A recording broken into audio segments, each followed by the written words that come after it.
सर्व परिवार, त्यांची भावकी, हा सर्व परिवार पूर्वजन्मातला पुण्यवान आहे. पुण्यशिवाय मिळत असते काय? अशी व्यक्ती ज्याच्या संबंधात आली तो सुद्धा पुण्यवान आहे. म्हणून मी त्यांच्या जावयाला म्हटलं, तुम्ही सुद्धा पुण्य केलं, तुम्हाला असा सासरा मिळाला. नाही तर मग काय आहे, थुकायला थुका, आंबट थुका. काय आहे? असे माणसं ज्यांनी एवढी कीर्ती केली, त्याकरता आमची ही मंडळी गायक, मराठवाड्यामध्ये गायक वादकाचा पूर आहे. असं साऱ्या महाराष्ट्रामध्ये मराठा एक नंबरमध्ये.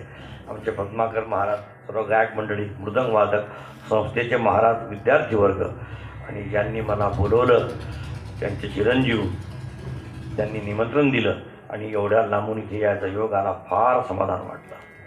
आधीच मराठवाड्याचा समाज पारमार्थिक आहे. ज्ञानोबारासोबत 75% समाज असतो मराठवाड्यातला, आणि 25% विदर्भ, खानदेश आणि पश्चिम महाराष्ट्र इतका असतो मराठा. मराठवाडा हा साधूंचा प्रदेश आहे. भयंकर भावनिक लोक आहेत, एवढे सुंदर आहे, रामकृष्ण आहे. म्हणून रंगनाथ महाराज सांगायचे ना, आमच्या गुरूंनी लिहून ठेवलं का महाराष्ट्र मंदिर आहे आणि मराठवाडा देवाचं देवघर आहे. असं सुंदर चिंतन, असं शास्त्र आहे. झालेली सेवा परमात्म्याच्या समर्पण करून ज्या दिगंबररावांनी हा एवढा मोठा आयुष्यामध्ये एवढा मोठा दान धर्म केला, त्याचं फल हजर असते. म्हणून चांगल्या दिवशी गेले, चांगला काळ, चांगला सारा वातावरण, ह्या गोष्टी खूप जन्मात प्रयत्न करावा लागते बाबा. हा सारा परमार्थाचा फल आहे, कष्टाने काही मिळत नसते.